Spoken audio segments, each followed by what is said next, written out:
सर्वेभ्यो नमो नमः। कक्षा में उपस्थित सभी सदस्यों का आदर सहित यथायोग्य अभिवादन एवं स्वागत है। सभी सदस्य अपने अपने इष्टों का ध्यान करें, माता गायत्री के मंत्रों का एवं अवश्य करें। साथ ही अपने प्रेरणा के स्रोत एवं अपने गुरुजनों को भी अंतर्मन से अभिवादन कर ले। हम लोगों के द्वारा प्रतिदिन कुंडली फलादेश पर आधारित कक्षा आयोजित की जाती है।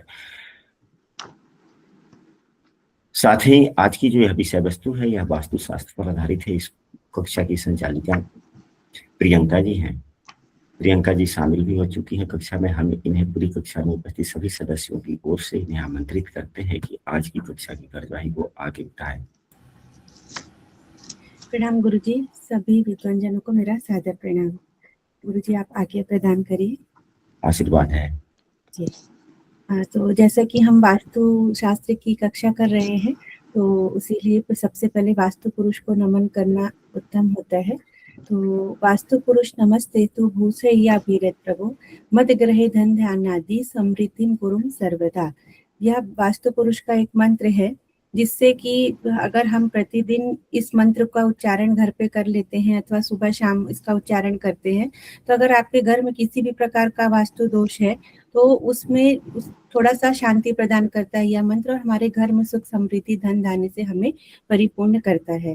तो जैसे कि हम सुबह उठते हैं, अपने इष्ट देव को नमन करते हैं और अपने कुल देवता को नमन करते हैं, उसी प्रकार से अगर हम अपने वास्तु पुरुष को भी नमस्कार एवरीडे करते हैं तो उसका भी हमको पॉजिटिव इम्पैक्ट देखने को हमारी लाइफ में मिलता है। तो हो सके तो हम सभी को रोज या एक मंत्र को जरूर करना चाहिए। अब हमारी बात हो रही है, हमने जो 16 दिशाओं के बारे में पढ़ा, वास्तु पुरुष क्या होते हैं, कैसा उनका निर्धारण होता है, दिशाएं कितने प्रकार की होती हैं, ये सारी चीजें आप लोगों को अच्छे से पता चल गई होंगी।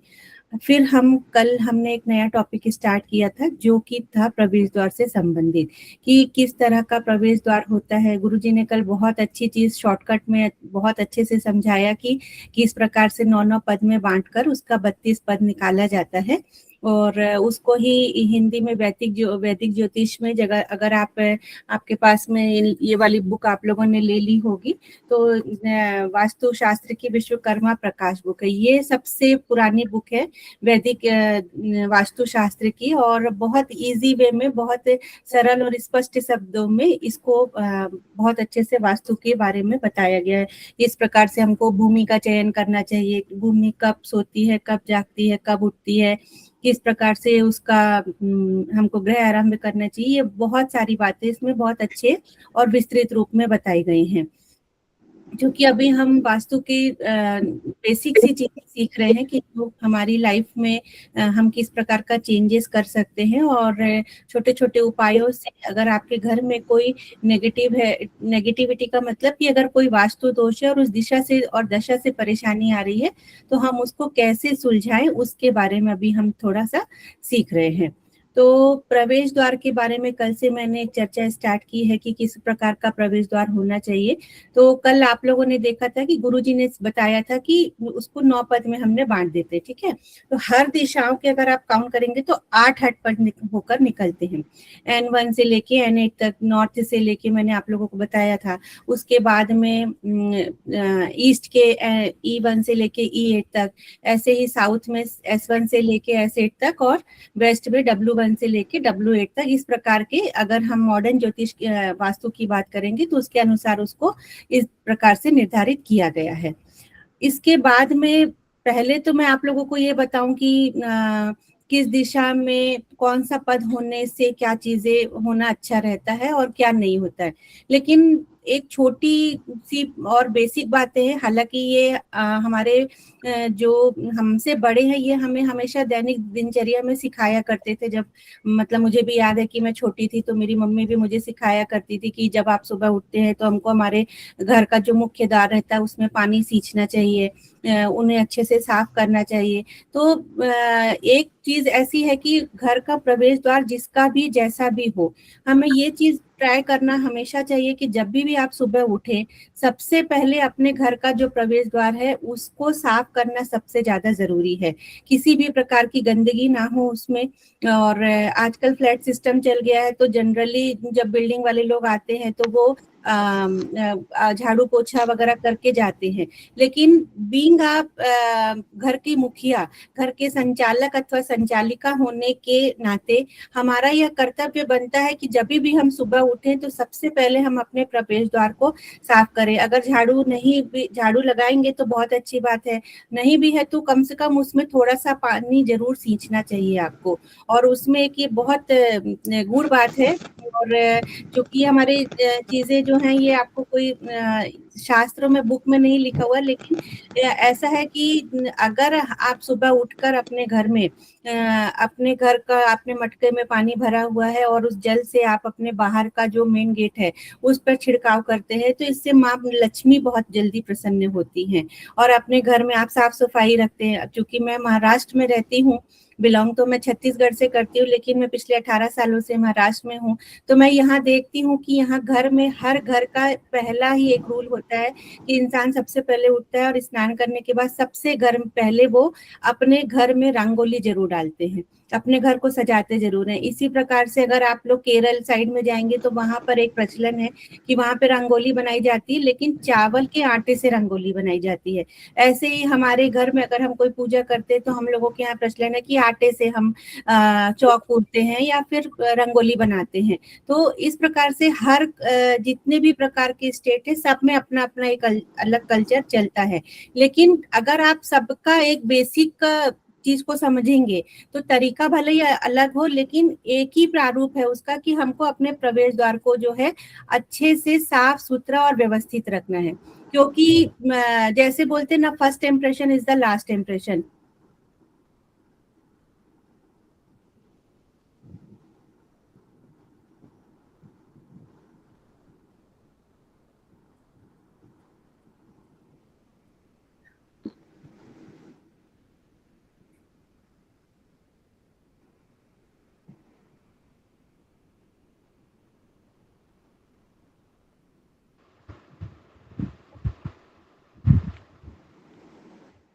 मैम आवाज नहीं आ रही।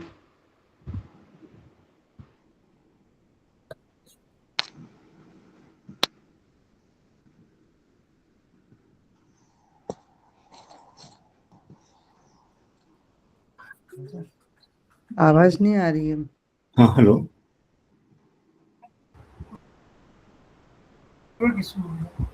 तो कोई बात नहीं, मैडम का नेट कमजोर हो गया जी, इसी वजह से।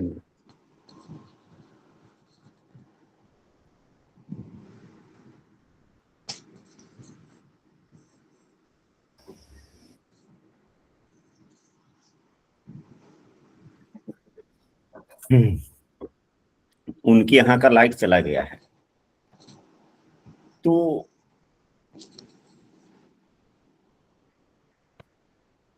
जैसा कि हम सभी ने कल पढ़ा और आज भी हम लोग उसी विषय वस्तु को अध्ययन कर रहे हैं, पुनः हम कल की कक्षा की पुनरावृत्ति कर देते हैं। क्योंकि व्हाइट बोर्ड खुलने दीजिए, व्हाइट बोर्ड जब तक ना खुलेगा हम कैसे क्या।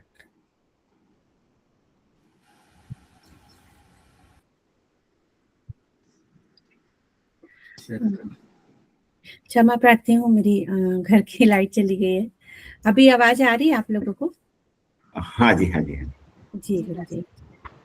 तो मैं कंटिन्यू करूँ टॉपिक? हाँ जी, करें। जी जी। तो मेरा कहने का मतलब यही था कि जब भी आप सुबह उठते हैं तो आपको अपने घर पर जो है जल का छिड़काव जरूर करना चाहिए, हो सके तो रंगोली बनाना चाहिए, और किसी भी प्रकार से हमको हमारे घर को जो है साफ सुथरा रखना चाहिए। कोशिश करना चाहिए कि घर के बाहर किसी भी प्रकार का कूड़ा करकट ना हो। अगर आप लोग डस्टबिन भी रख रहे हैं तो वो घर के प्रवेश द्वार से थोड़ा दूर होना चाहिए।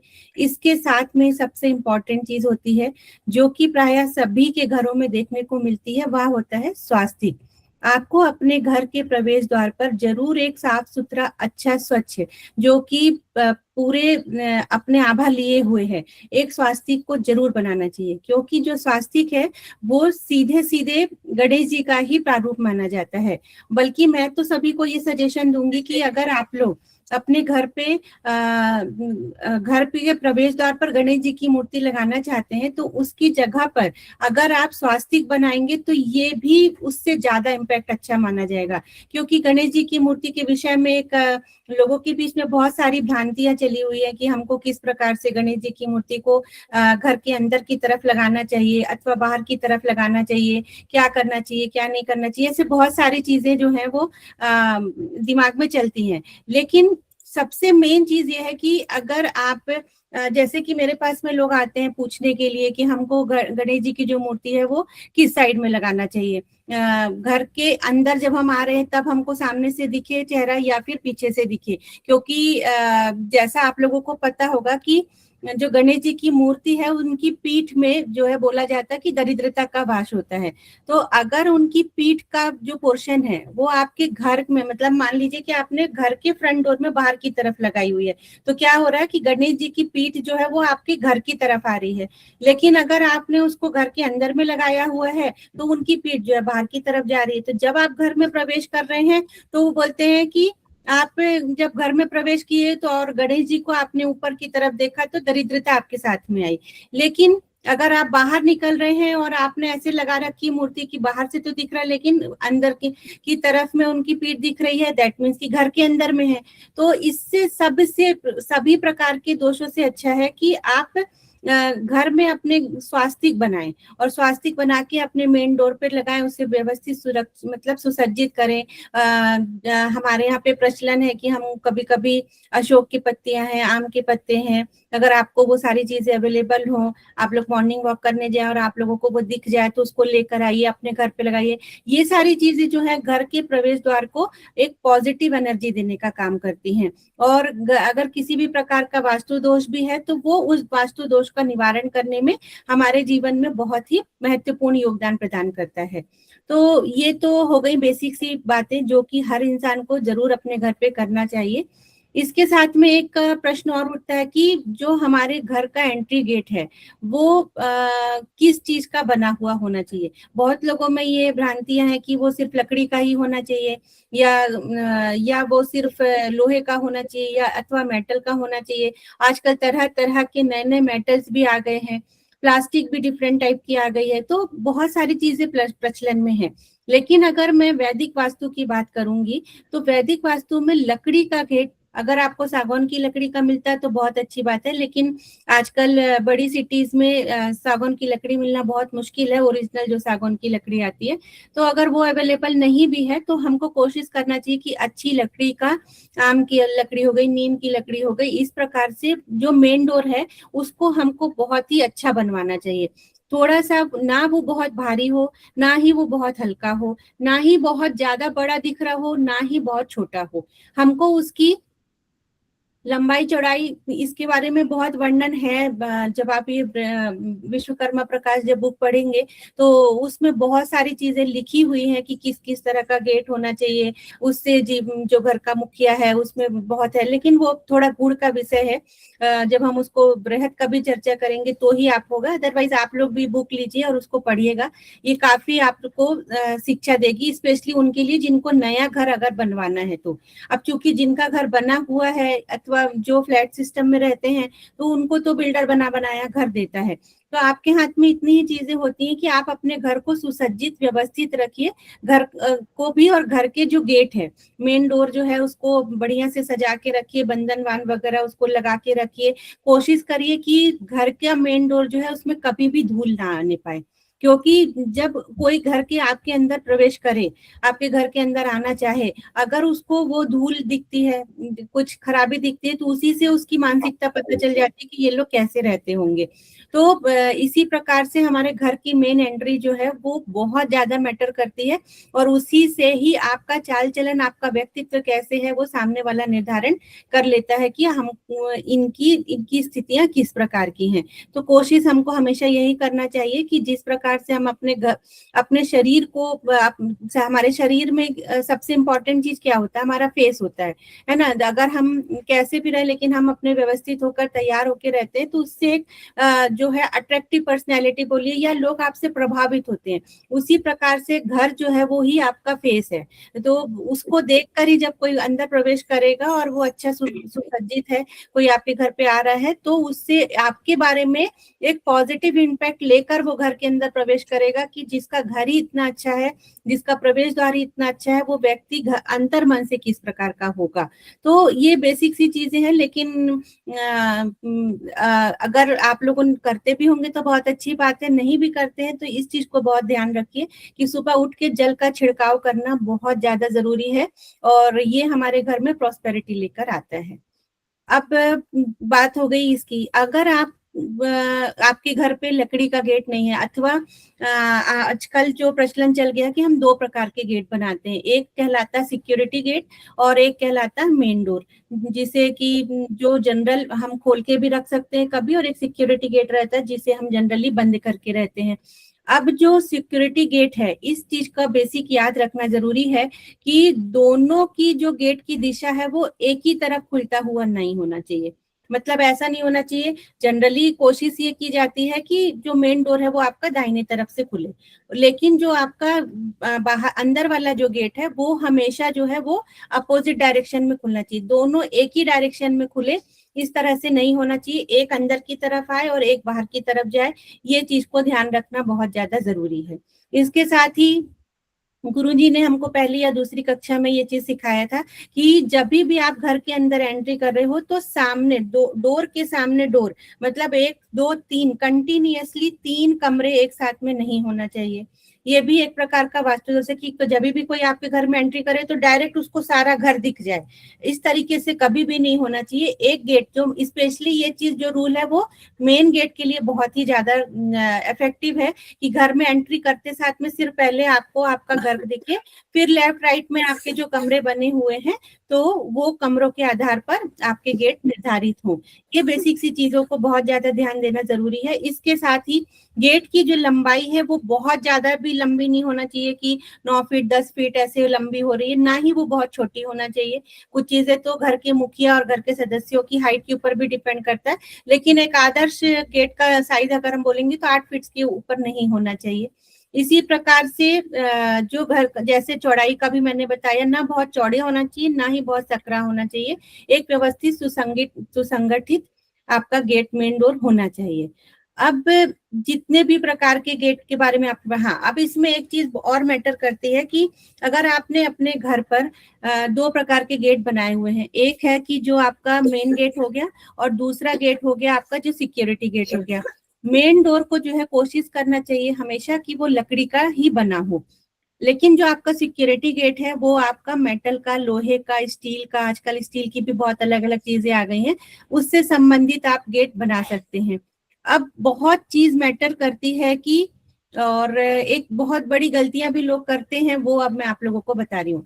जब आपका मेन डोर बना हुआ है, वो मेन डोर आपका किस कलर का है, आपने अगर उसमें पेंटिंग करवाई हुई है तो कौन से कलर की पेंटिंग करवाई हुई है, ये चीज बहुत ज्यादा मैटर करती है।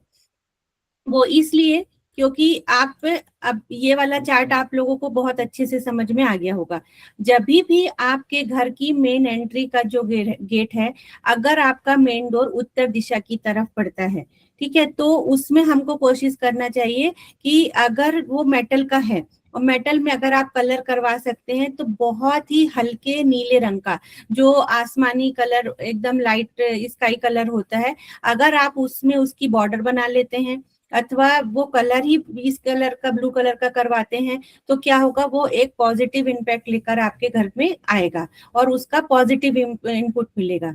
इसी प्रकार से अगर आपका जो घर की दिशा है इससे आती है E1 से लेके E8 के बीच में आती है, अगर आपका मेन का प्रवेश द्वार जो है, तो आपको कोशिश करना चाहिए कि घर में आपका जो उसका मेन डोर का कलर है उसको हरा कलर, और हरा कलर का मतलब ये नहीं कि एकदम डार्क हरा करवाई, कोशिश करिए कि जितना लाइट कलर आप कर सके मेन डोर को उतना लाइट कलर करना है, और अगर हो सके तो ऑफ वाइट या व्हाइट कलर करिए, उसमें आप बॉर्डर भी बनवा सकते हैं।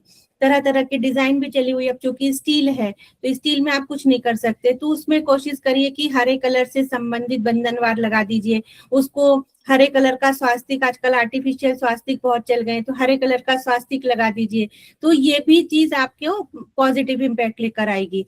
अब वैसे तो देखिए साउथ के दिशा का जो दक्षिण प्रवेश द्वार होता है, मैं आगे चर्चा करूंगी कि उसमें सिर्फ S3 और S4 दो कोण को छोड़ दिया जाए तो बाकी का प्रवेश द्वार अच्छा नहीं माना जाता है। उसका ट्रीटमेंट भी करना कैसे होता है वो भी बताऊंगी आप लोगों को। लेकिन मान लीजिए एक अब बेसिक सी जानकारी दे रही हूँ कि अगर आपका प्रवेश द्वार S1 से लेके S8 के बीच में है, तो आपको क्या करना है कि वहां पर किसी भी प्रकार का ऑरेंज कलर का अथवा एकदम लाइट कलर का अगर आपने बॉर्डर बनवाया है तो वो आपको पॉजिटिव इम्पैक्ट लेकर आएगा। उसमें भी ये चीज बहुत ज्यादा ध्यान देने की जरूरत है कि प्रॉपर रेड कलर नहीं होना चाहिए, नहीं तो फिर वो घर में अग्नि की मात्रा बढ़ा देता है और एक्सीडेंट वगैरह होने का भी कॉज होता है। तो बहुत ही हल्का ऑरेंज कलर का बॉर्डर बनवाना ही शुभदायक माना जाता है। इसी प्रकार से आप यहाँ पर देख पा रहे हैं कि अगर आपकी इस दिशा में, ये तो बहुत ही खराब दिशा है साउथ वेस्ट जो होती है, यहाँ पर तो घर पे अगर किसी का प्रवेश द्वार है तो ये मतलब सबसे वर्स्ट कंडीशन है। अगर इस जगह पर द्वार है तो इसके लिए कोई भी किसी भी प्रकार की रेमेडी नहीं होती है।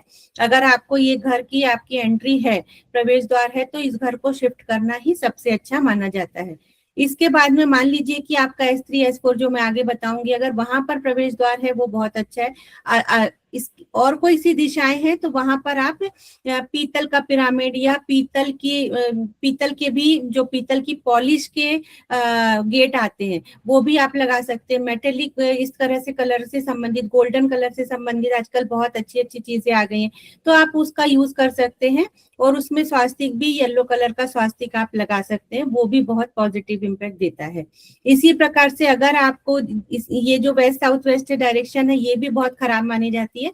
यहाँ पर भी अगर आपका रूम होगा, माफ करिएगा मुझे, अगर आपका प्रवेश द्वार होगा तो ये भी बहुत नेगेटिव इम्पैक्ट लेकर आता है। लेकिन अगर और कोई दिशा है जो कि पश्चिम दिशा है और वहां पर प्रवेश द्वार रखा जा सकता है, तो आपको कोशिश करना है कि वो व्हाइट कलर का हो, ग्रे कलर का हो, इससे संबंधित आपका ये कलर यहाँ पर होना चाहिए।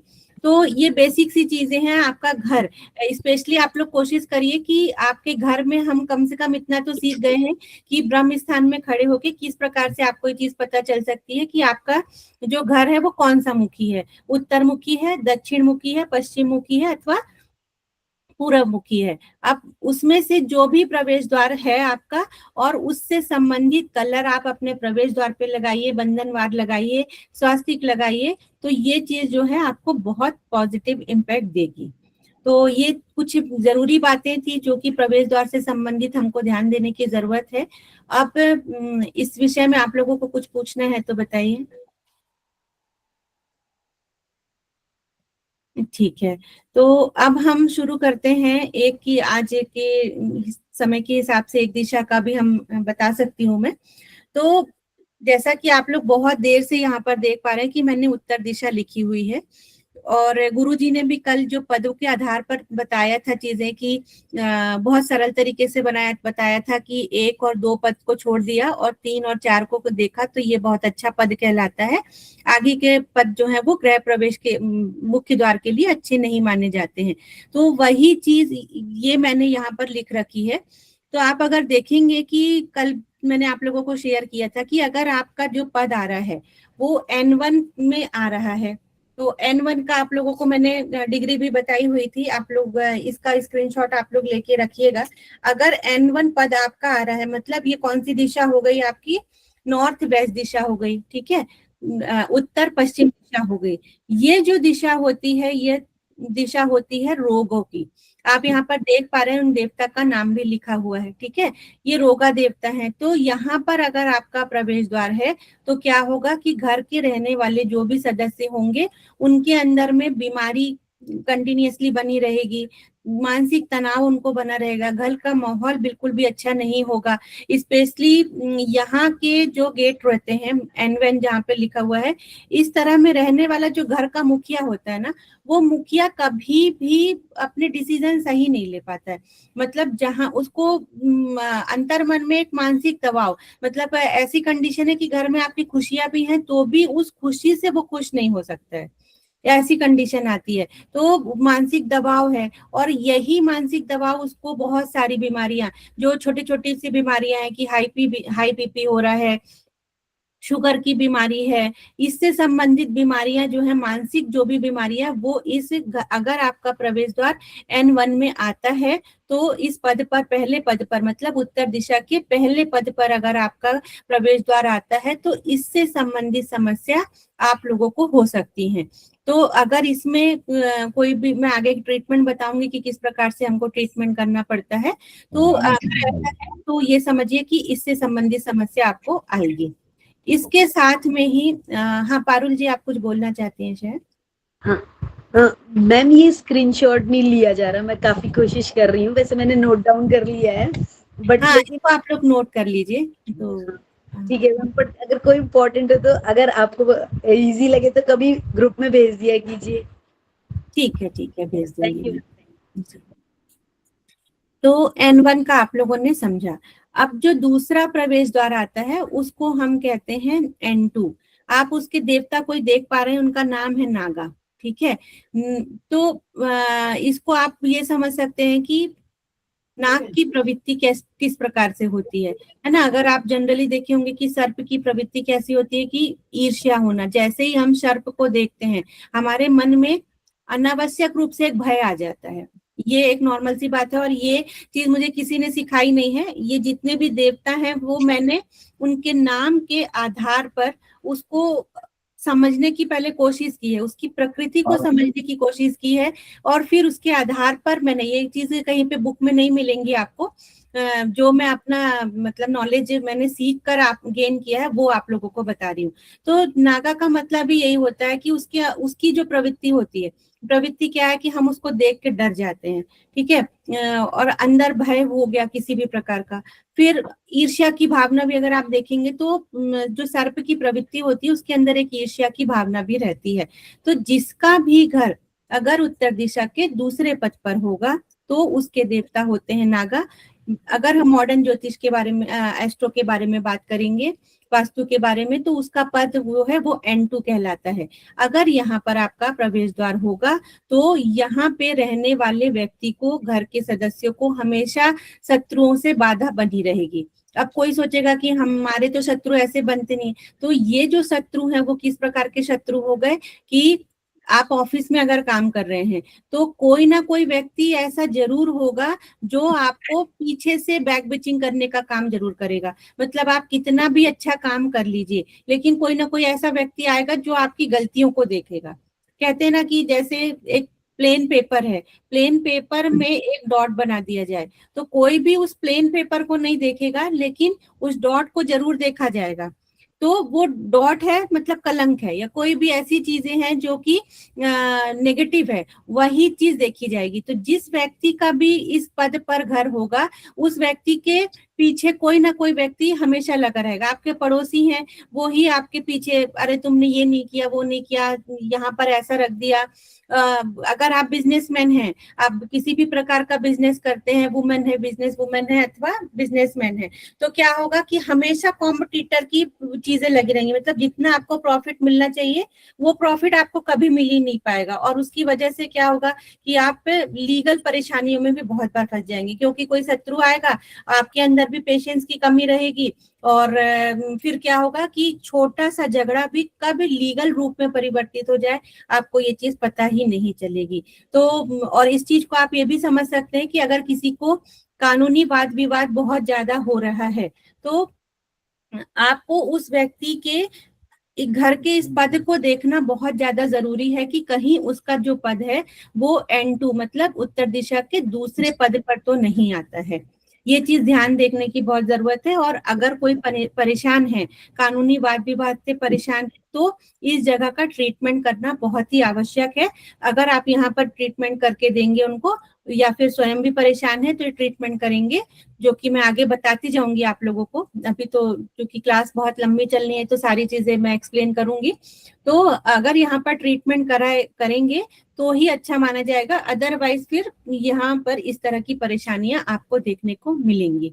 तो ये 2 दिशाएं आप लोगों ने समझी। अब एक मेन दिशा आती है, आज के लिए मैं ये तीसरी दिशा लेती हूँ, जिसको हम बोलते हैं कि सबसे ज्यादा शुभ दिशा, अगर किसी के घर का प्रवेश द्वार जो है वो घर उत्तर दिशा के तीसरे पद पर है, मतलब N3 में है, तो वह घर सबसे ज्यादा प्रॉस्पेरिटी लिए हुए होता है। और मैंने अपने जीवन के 15 साल के एक्सपीरियंस में बता रही हूँ मैं कि इस तरह के पद का घर मिलना बहुत ही ज्यादा मुश्किल है, और आज के जमाने में तो बहुत ही मुश्किल है। जिसको ये चीज लकीली मिल गया, तीसरे पद का घर मिला है, तो आप ये समझिए कि भगवान की कुछ अनोखी कृपा है, लक्ष्मी जी की कुछ अनोखी कृपा है आपके ऊपर में, जो आपको N3 का पद मिला हुआ। तो अपने आप को आप बहुत ज्यादा भाग्यवान समझिए कि आपको तीसरे पद का घर मिला हुआ है, मतलब जिसका प्रवेश द्वार उत्तर दिशा के तीसरे पद पर आता है। इसको हम बोलते हैं कुबेर जी की दिशा। और कुबेर जी का जो अगर आप स्टैच्यू देखेंगे तो उत्तर दिशा के तीसरे पद पर उनका स्टैच्यू रखा रहता है, तीसरे और चौथे पद पर उनका स्टैच्यू रखा रहता है। यहाँ अगर आपका प्रवेश द्वार है तो सीधे आपने मां लक्ष्मी का आगमन अपने घर में किया हुआ है। तो सबसे शुभ दिशा जो मानी जाती है, अगर आपका प्रवेश द्वार है वो उत्तर दिशा के तीसरे पद पर है, तो इसको बोलते हैं कि धन धान्य सुख समृद्धि वंश वृद्धि सब कुछ ये दिशा लेकर आता है, ये इस दिशा का प्रवेश द्वार लेकर आता है। तो किसी भी प्रकार से अगर आपके घर में, अगर आपकी उत्तर दिशा में आपका घर प्रवेश द्वार बना हुआ है और अगर आपके पास में ऐसा ऑप्शन है कि मतलब प्रॉपर उसका ग्रेडिंग करवाइए, उसको देखिए, और अगर आपके यहाँ ऐसा ऑप्शन है कि उसको थोड़ा सा शिफ्ट करवा के अगर आप N3 N4 मतलब तीसरे और चौथे पद पर अपने घर का मेन डोर बना सकते हैं, तो आप ये समझिए कि ये भगवान का कोई इशारा है कि आपके घर में सुख समृद्धि आने वाली है, जिसकी वजह से आपको ये टाइम मिला है। तो आप उसका घर को शिफ्ट करवा के, अपने मेन डोर को शिफ्ट करवा के रख सकते हैं, और उससे अपने घर की वृद्धि समृद्धि आपको प्राप्त हो सकती है। और जिसका भी घर ये बहुत अच्छा है, तो उसमें तो मतलब मैं बोलती हूँ कि उस व्यक्ति के बारे में सोचने की जरूरत ही नहीं है कि ये व्यक्ति कितना समृद्धशाली होगा। तो ये तीसरा पद बहुत ही अच्छा माना जाता है। उसी प्रकार से ये चौथा पद भी आप देख रहे हैं कि ये जो इसके देवता होते हैं वो भल्लाट होते हैं, ठीक है। ये कुबेर जी की का जो मेन दिशा है उसका स्टैच्यू यहाँ पर रखते हैं, और यहाँ पर जो है सबसे ज्यादा जो एंसेस्टर प्रॉपर्टी पैतृक संपत्ति है, वो ये दिशा वो शो करती है कि ऑलरेडी जो आपके पूर्वज हैं बहुत ही धन संपन्न रहे होंगे, और वही चीजें आपके ऊपर भी लागू होती हुई आई हैं। और हम लोग ये भी मानते हैं कि मान लीजिए, ये भी मैं अपने एक्सपीरियंस बता रही हूँ आप लोगों को, कि अगर आपके घर में कोई बच्चा जो है जिसका जन्म होने वाला है, या आपके कोई ऐसे रिलेटिव हैं, फ्रेंड्स हैं जो कि अभी प्रेग्नेंट हैं और अभी आने वाले टाइम पर डिलीवरी होने वाली है, तो जिसके भी घर में N3 अथवा N4 का घर है, प्रवेश द्वार है, अगर उस प्रवेश द्वार वाले घर पर उस व्यक्ति की डिलीवरी करवाई जाए, मतलब जब बच्चा हो रहा है उस समय पे वो थोड़ा 1 या 2 महीने का समय वो गर्भवती महिला वहां पर निकालेगी, तो ये जो बच्चा आएगा इसका मतलब ये है कि वो बच्चा अपना भाग्य लेकर आ रहा है, और उसका कोई भाग्य ऐसा चमका हुआ है जिसकी वजह से उसको वो मतलब ऑलरेडी वो समृद्धवान बनकर आएगा। तो ये चीजें हम लोग वास्तु में जब जाते हैं क्लाइंट के यहाँ पर, तो मैंने ये 2-3 चीजें करवा कर बहुत पॉजिटिव इनपुट पाया है कि किसी का घर अगर बहुत नेगेटिव जोन में है और उनके घर में वो उनकी वाइफ प्रेग्नेंट है, तो मैं उनका घर शिफ्ट करवा देती हूँ कि आप इस घर पे रहो, और इस घर पे जब तक आपकी डिलीवरी हो रही है 1 या 2 महीने आप इस घर पे रहो, और इसके बाद में डिलीवरी हो जाए तो 2-3 महीने तक आप बच्चे को इसी घर पे रखो। आप देखना कि बच्चा अपना भाग्य लेकर आएगा, ना तो किसी डिलीवरी की मुहूर्त की जरूरत रहेगी, ना किसी चीज की। जो बच्चा इस घर पे पैदा होगा इसका मतलब ही यही है कि वो समृद्धवान बनकर ही आ रहा है।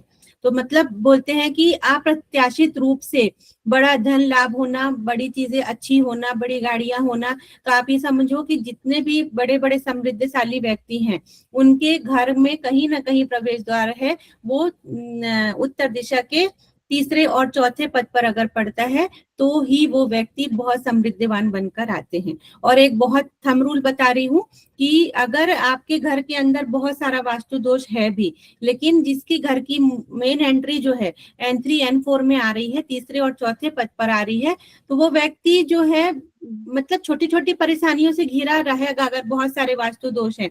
जैसे कि जल की जगह अग्नि, अग्नि की जगह जल है, तो ये भी वास्तु दोष है।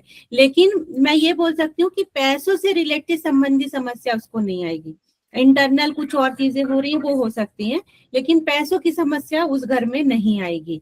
तो आशा करती हूँ कि ये 4 दिशाओं के बारे में आप लोगों को बहुत अच्छे से समझ में आया होगा। इससे संबंधित कोई प्रश्न है तो आप लोग कर सकते हैं।